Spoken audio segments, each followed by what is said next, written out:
So we turn to our last reading from the Mandeville text, not the end of it, but a certain stopping point before all the endnotes, a little article that he calls an Enquiry into the origins of moral virtue.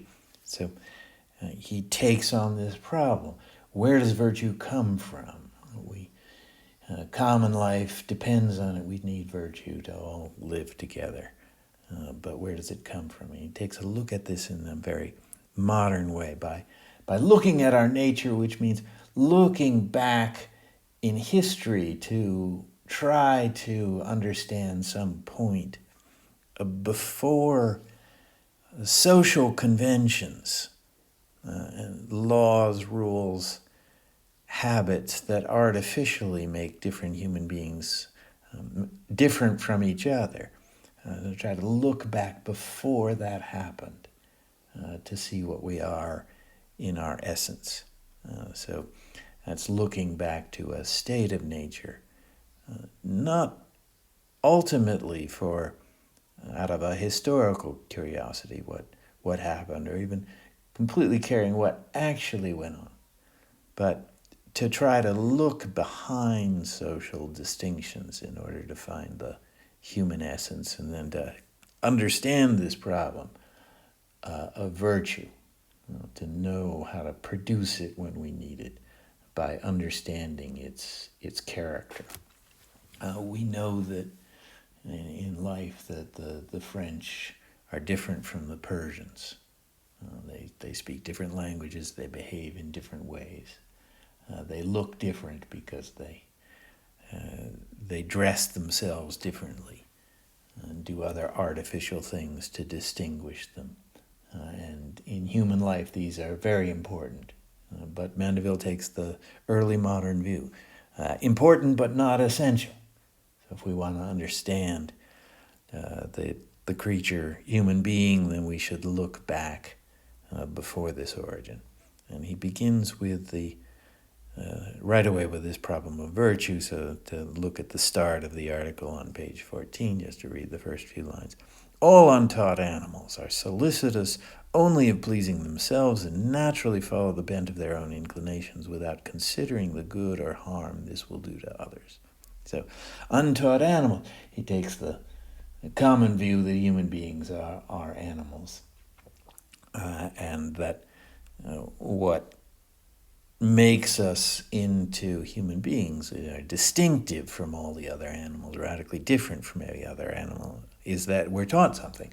But that if you want to understand what human beings are, and even if you want to understand the teaching, how to teach them to be what you want them to be, you'd have to understand what they are when they're not taught. What were they before conventions? So we're solicitous and we care. We're constantly concerned with only one thing, pleasing ourselves. So we're selfish. And we naturally follow the bent, so we go in the direction of our own inclinations, so not our reason, but our passions, our desires, our whatever thoughtless impulse we have. And this is natural to us. So it might not be true to say that we're bad, but certainly by nature we're not good, in that we are selfish. And we're selfish without considering the good or harm this will do to others.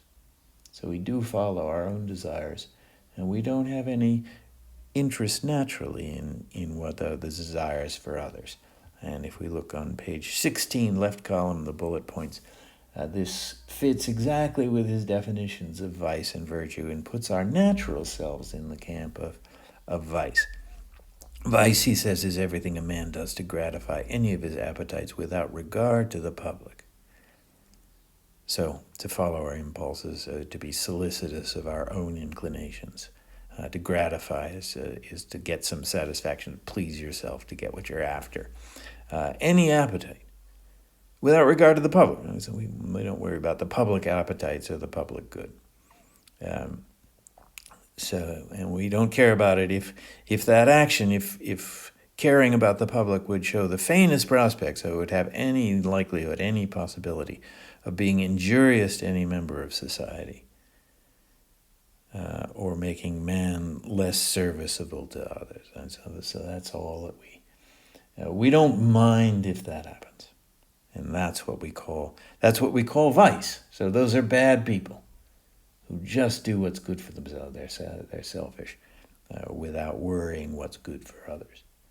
But that, on page 14 at the start, Mandeville has said that that's our natural condition. And what we need, virtue, is the opposite.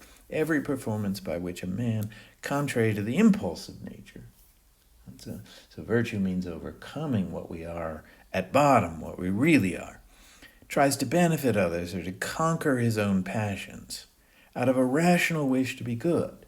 So there's the opposition, that it's reason that makes us good, and the impulses, the passions, and the desires that would give us vice. And the problem with our nature is that we don't naturally listen to reason in this way, but just follow the bent of our own inclinations. And we do whatever appeals to us, whatever would please us. Now, here Mandeville is invoking the older solution to this problem, that reason is what overcomes our vice.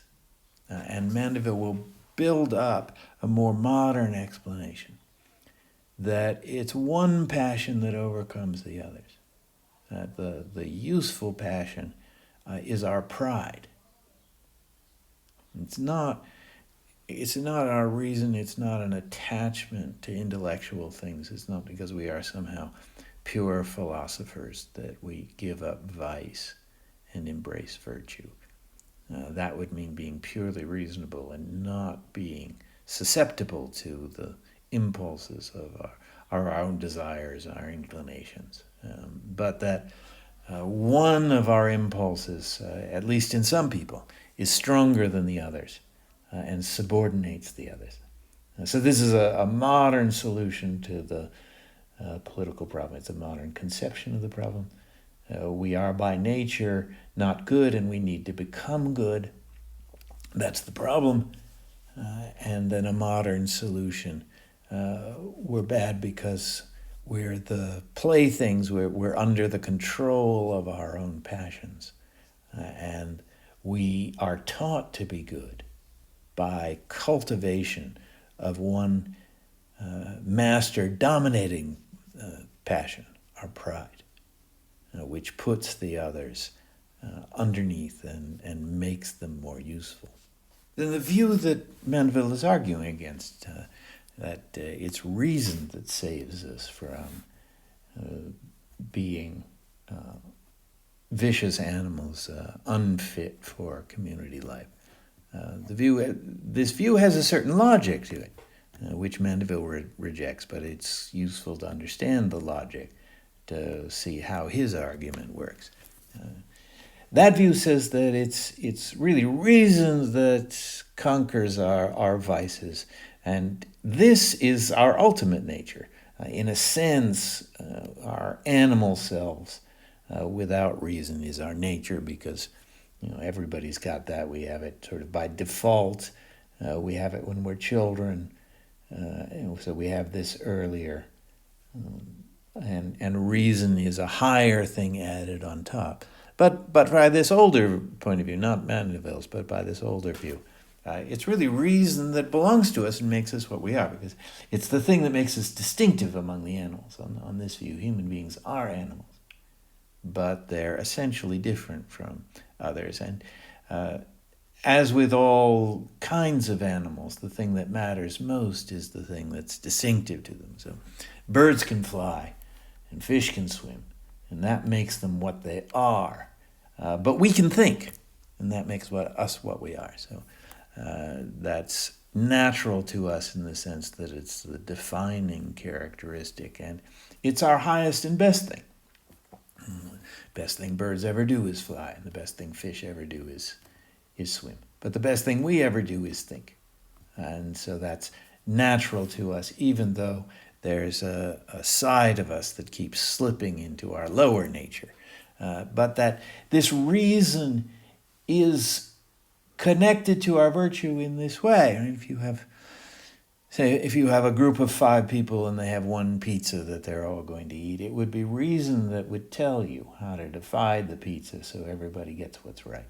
There might not be enough, but reason would find out the fairest solution, and would figure out how to divide the pizza equally, or if it turned out that not everybody deserved an equal share, if some people were small children, but some healthy young athletes, some people would naturally get more food than the others, then reason would understand that too. And the one thing reason does not understand on this older view, not Mandeville's, but this older view, is that selfishness is not reasonable. Right? If we split up the pizza, you get 2 slices and I get 2 slices from the bad part of my nature, from my animal nature. What really matters is those 2 are yours, so I don't get to eat them, and these 2 are mine. But reason tends to abstract. From the point of view of reason, we're just 2 human beings with similar needs, and so we should be treated similarly.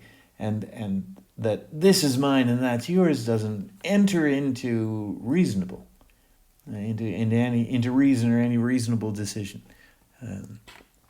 any more than when you're solving a math problem. You want to find out what x is, but that you would want to find my x somehow different from your x. Well, that wouldn't make sense according to thinking, according to using reason. So on this older point of view, not Mandeville's, but this older point of view, what we need to solve our problem, where we tend to be selfish and not to be good, and we tend to slip down into our lower nature.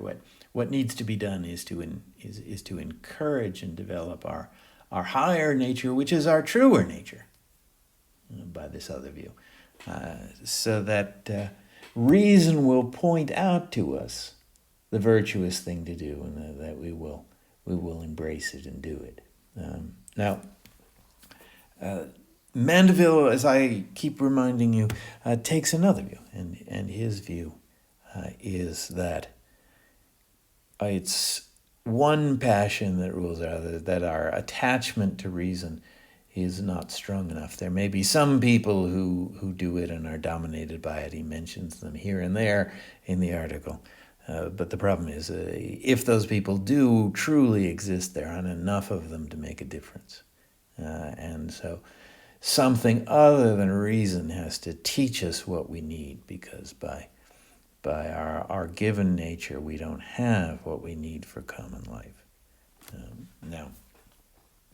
And that, he says, is pride, because some people can overcome their lowest desires and other people are not able to. And that to be able to do what some people cannot do is a big occasion for pride, to succeed where most people fail. And that this is very rewarding to us. It's a powerful emotion to recognize yourself as a member of this group. And it is so powerful, Mandeville says, that people who don't have it pretend to have it. And so this is how overcoming the selfish passions becomes popular among human beings. Not because we learn to be attached to reason and what its dictates are, but that we learn to cherish, to love ourselves for this quality of being able to overcome temptations that get the better of most people. And clever politicians know how to flatter us and know how to point us to useful public ends by manipulating our pride. And that's a good thing, because that's the way that we become public citizens rather than selfish animals.